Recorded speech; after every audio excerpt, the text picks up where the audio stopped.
तीसरे अध्याय में हम कर्म योग को समझ रहे हैं। तो यहाँ एक छोटी सी बात मेरे मन में है। कर्म किसे कहते हैं, योग किसे कहते हैं? योग is union, and union of what? Union of your individual consciousness with the cosmic consciousness, union of your individual intelligence with the cosmic intelligence, union of your soul with the supreme soul. So karma is every action we perform. So how that every action we perform becomes the cause for the union of our soul with the supreme, become the cause or the bridge between our intelligence and the cosmic intelligence. So how this can happen, how we should perform each and every action in our lives. So इसका purpose क्या है कर्म योग का, ये हमने समझा। और अब how we need to perform every action in our life. तो एक इस प्रोसेस को समझने की प्रक्रिया में कुछ आधारभूत नियम हमने समझ लिए। When we act, when we perform any act, जो हमारे भीतर डूअर है, जो कर्तापन का एक भाव है, वो धीरे धीरे डिसॉल्व होना चाहिए। सो मोर हम्बलनेस, मोर पोलाइटनेस, जितना, और इसीलिए हमारे बड़े बुजुर्गों ने हमेशा से कहा है कि जैसे जैसे बड़े होते हैं वैसे वैसे हमारे भीतर विनम्रता, सहजता, सरलता, ये सब प्रकट होती जानी चाहिए। बड़े होने की ये सच्ची निशानी है। तो कर्म योग का जो सबसे पहला सिद्धांत है, दैट सेज कि हमको धीरे धीरे धीरे धीरे एक ऐसी अवस्था की तरफ जाना है जहां हम बहुत परिश्रम के साथ, मेहनत के साथ, एकाग्रता के साथ, तन्मयता के साथ, एक लय के साथ अपने काम को करते हैं, और हम उतना तरीके से उसे करते हैं कि हम उस काम में खो जाते हैं।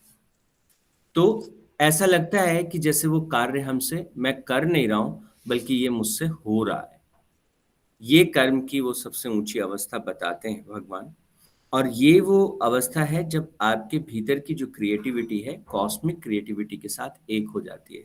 आपके भीतर की जो फोर्स ऑफ क्रिएशन है, that becomes one with the force of universal creation. So हर आप और अस्तित्व जो है उस क्षण एक हो जाते हैं जब आप अपने काम में 100% खो जाते हैं।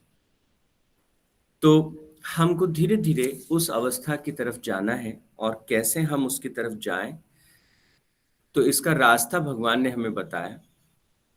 हर छोटी बड़ी चीज को कैसे करना चाहिए, तो उन्होंने कहा कैसे करें कि जो अधिकतर लोग किसी भी काम को जब करते हैं तो उसके पीछे एक लक्ष्य रहता है, सेंस ग्रेटिफिकेशन। हम उसके पार देखने की शक्ति को पैदा करें, हम अपने सेंसेस को अपने कंट्रोल में रखें, अपने मन को अपने कंट्रोल में रखें।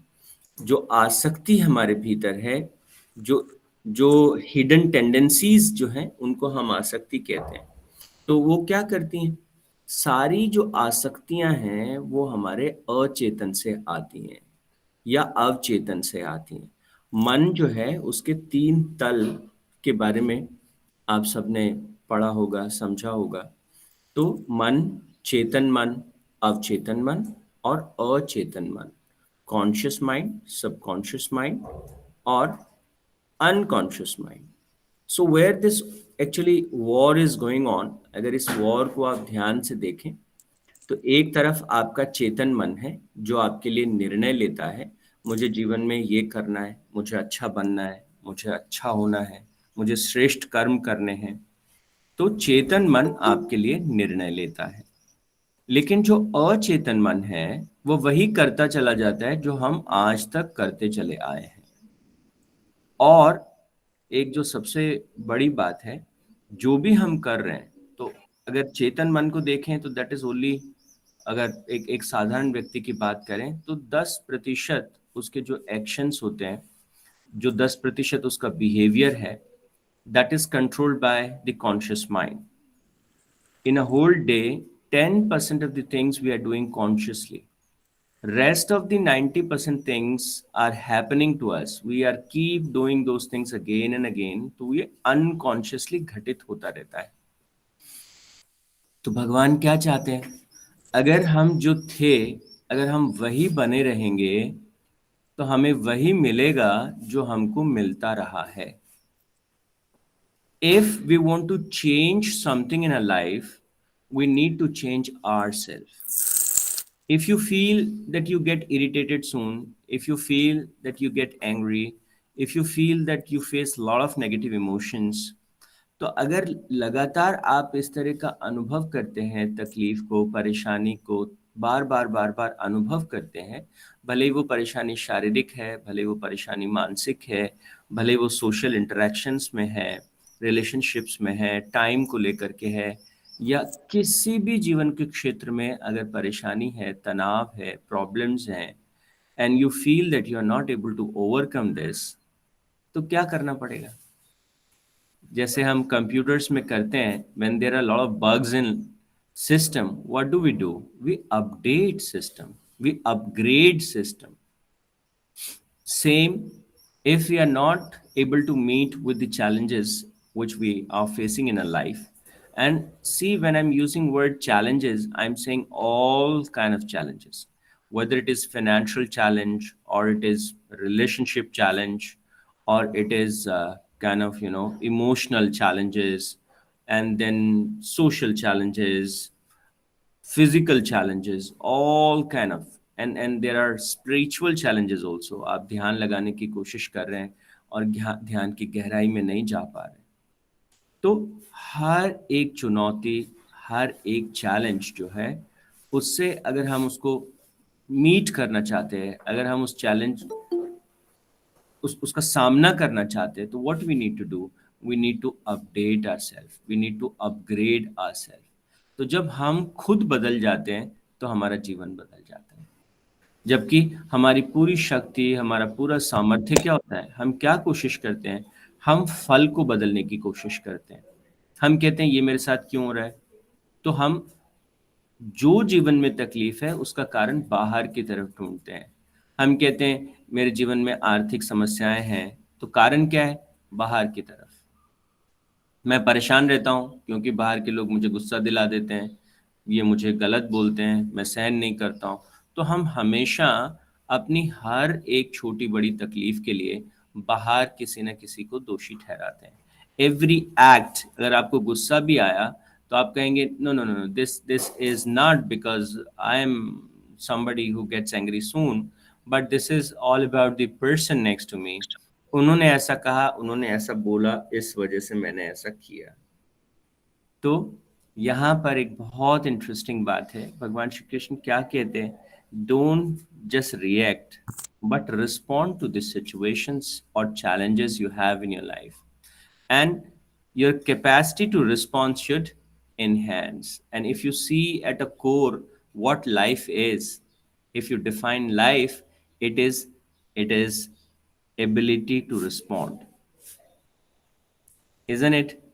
So अगर हम कोर में लाइफ को डिफाइन करें, what is life? Your ability to respond. तो इसलिए ये जो रिस्पॉन्ड करने की हमारी क्षमता है, जैसे जैसे हम चेतन को बढ़ाते हैं, जैसे जैसे हम साक्षी भाव को प्रकट करते हैं, एबिलिटी टू रिस्पॉन्ड बढ़ती जाती है, और जो अनकॉन्शियस रिएक्शन की प्रवृत्ति है वो हटती चली जाती है. तो इन सिद्धांतों को केवल समझने के स्तर पर नहीं, जैसे हमने बात की थी कि समझ तो बहुत आसानी से आ जाता है, लेकिन जीवन में इम्प्लीमेंट करना मुश्किल पड़ता है. और उसके लिए क्या करना पड़ेगा कि उस इम्प्लीमेंटेशन के पास जाने के लिए हमको डीप डाउन इन सारे सिद्धांतों को, इस जीवन पद्धति को हमें अपने अवचेतन तक लेके जाना है, और फिर हमें अपने अचेतन तक लेके जाना है. तो भगवान कहते हैं इसका रास्ता जो है वो यज्ञ चक्र को समझना है. अब यज्ञ चक्र अगर हमको ठीक से समझ में आ जाए, और आप लोग देखिएगा यज्ञ चक्र किसे कहते हैं? 14वें और 15वें श्लोक में, तीसरे अध्याय के, भगवान ने स्पष्ट किया कि जो पूरी सृष्टि है, इस पूरी सृष्टि को वो स्टेप बाय स्टेप कहते हैं कि अन्न से आपका शरीर पैदा होता है ना?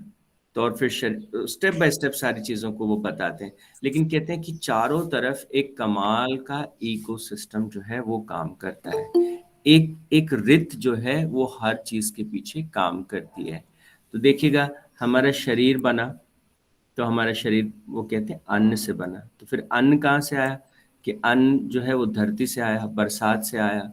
ओके, अब फिर वो बरसात किसके ऊपर डिपेंड करती है? कि वो एक इवोपरेशन की प्रोसेस है, उसके पीछे भी एक प्रोसेस है। अच्छा, वो क्यों होता है? कि उसके पीछे भी एक प्रोसेस है। तो अगर हम ध्यान से देखें तो हर छोटी बड़ी चीज जो आपको अपने चारों तरफ दिखाई देती है, उसके पीछे एक चक्र काम करता है, एक साइक्लिक प्रोसेस काम करती है, हर छोटी बड़ी चीज के पीछे। आप पेड़ की एक पत्ती को टूटते हुए देखते हैं, वो जमीन में जाती है, धीरे धीरे धीरे धीरे वो करके खाद में कन्वर्ट हो जाती है। अगेन वो पूरी तरह से जब डिसइंटीग्रेट हो जाती है, that again becomes some root of a tree sucks it, or maybe some bacteria, and then again it goes. हम जिस शरीर को अभी लेके बैठे हैं और जिस शरीर के प्रति हम बहुत ज्यादा आसक्ति रखते हैं, this body is what I am, and what gonna happen, all these body molecules and everything, what will happen? Ultimately people will bury it or they will burn it, and again it will become part of the earth. So हमारे ये शरीर धरती से उठता है, अन्न की तरह से प्रकट होता है, और फिर वापस इसमें डिसॉल्व हो जाता है। तो यहाँ पर वो कहते हैं कि लेकिन इस पूरी प्रक्रिया के पीछे एक सृष्टि चक्र काम करता है। 16वें श्लोक में कहते हैं, वो सृष्टि चक्र को ही यज्ञ चक्र कहते हैं। और कहते हैं कि इस प्रकृति की एक लय है, everything in the Cosmos, every living organism जो अपना एक रोल परफॉर्म करता है। ये हर एक चीज जो आप अपने चारों तरफ देखते हैं, जो भी जीव है, जहां भी लाइफ है, लाइफ अपने खास तरीके से रिस्पॉन्ड करती है, उसका एक सिस्टम है काम करने का। तो भगवान क्या कहते हैं? उस रित को पकड़ो, उस सृष्टि चक्र को पकड़ो, उस यज्ञ चक्र को पकड़ो।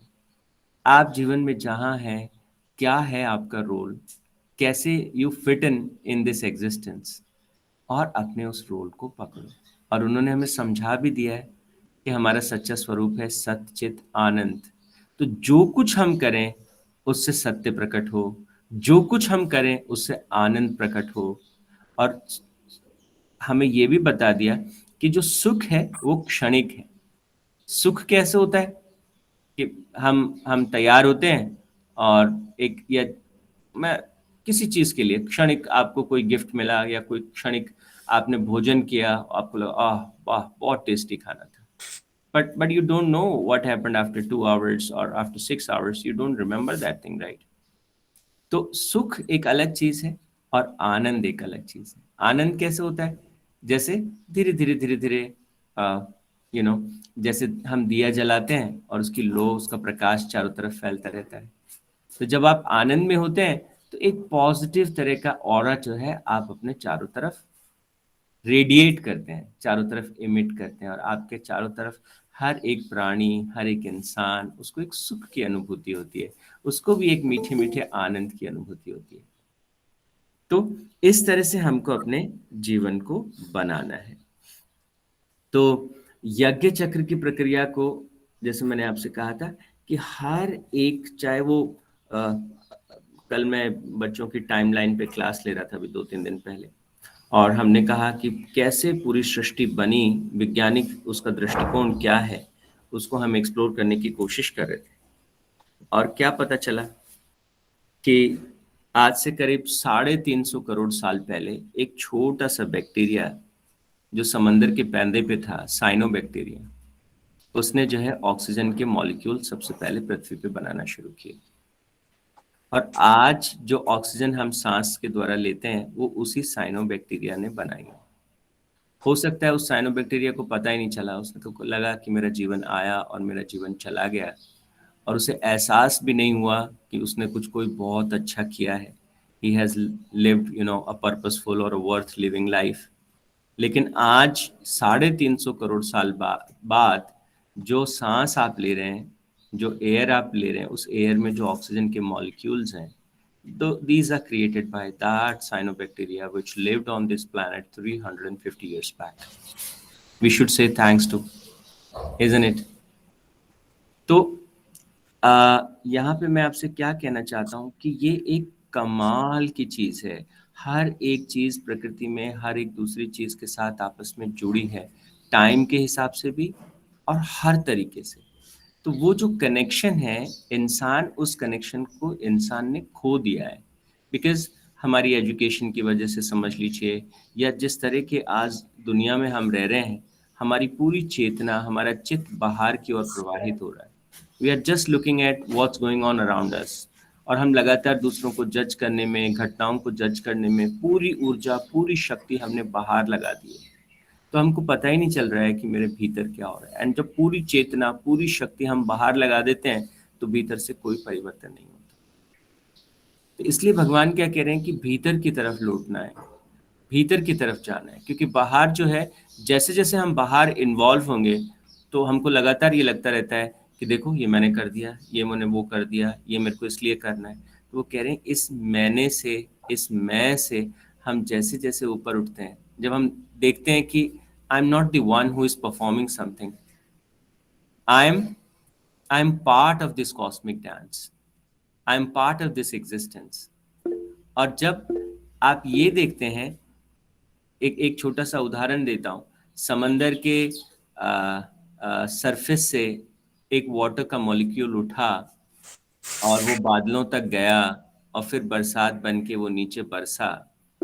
और अगर वो वाटर मॉलिक्यूल ये कहने लगा, देखा मैंने बरसात करा दी ना, और देखा मैंने इतना बढ़िया काम कर दिया ना, तो हमको सबको ये समझना चाहिए कि we all are just like those small water molecules. We are performing our own duties. पर अगर वो एक वाटर मॉलिक्यूल उस सृष्टि के चक्र के अनुरूप काम करने से मना कर दे, तो एक अव्यवस्था सिस्टम में आ जाती है। और ह्यूमन बीइंग्स के पास वो आज़ादी है, वो इस सृष्टि चक्र का पालन भी कर सकते हैं और इसे तोड़ भी सकते हैं।